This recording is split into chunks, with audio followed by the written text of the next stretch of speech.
It seems like many of my viewers don't take the time to read the comments below my videos. And so a lot of the questions and answers get repeated, and at other times people miss out altogether. So I've decided instead to make short videos if the topic happens to apply to things I'm working on and allows me to keep carving at the same time. So let's get started. I think this whole fascination and obscene value of the older violins is a big crock of crap. Crop of crap. I've seen quite a bit of information indicating that many modern well-made violins sound as good or even better than these old relics. To each his own, I guess.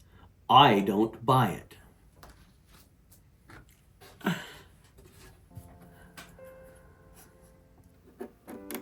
By the viewer's own words in the second line, it appears that they have never had the opportunity to play a master instrument to its full potential.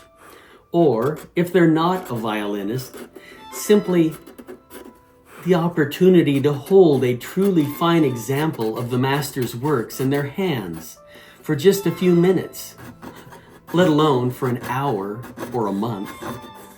Yet, even if they have, and they still feel this way, sometimes, to truly appreciate a work of art, it takes the expertise of a true connoisseur to help notice all the wonderful characteristics and additional features that can lift an otherwise very nice violin into the realms of art and greatness, which in this age of billionaires and very limited quantities can mean the difference between a few $1,000s and tens of millions, because each one is one of a kind.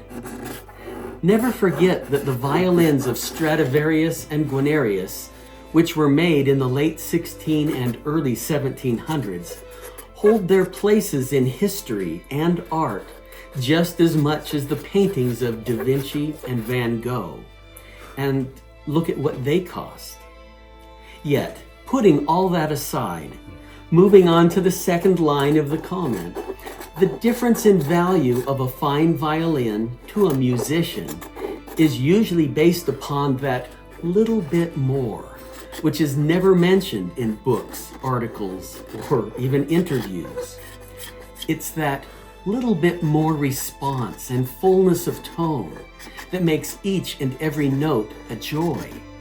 It's a feeling that you can't explain really, and it makes your violin and your emotions feed on each other as you play until the music becomes magic and the audience goes wild.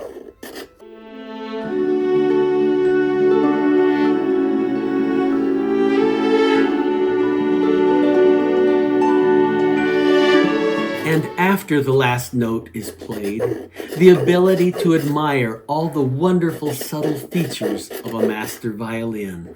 100 little things that the untrained eye may never notice.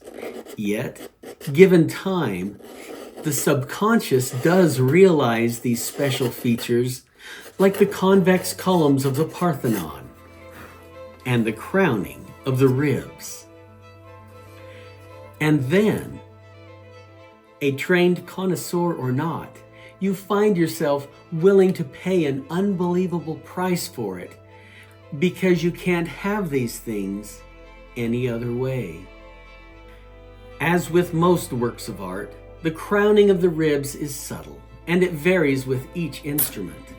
And sadly, there are times that damage, disassembly, and repairs have all but removed it from some of Stradivarius and Guarnerius' greatest masterpieces. Yet it is one of 100 wonderful features that can lift an otherwise plain violin into the realms of art and beauty. And the viewer's next comment? Yes, I do agree.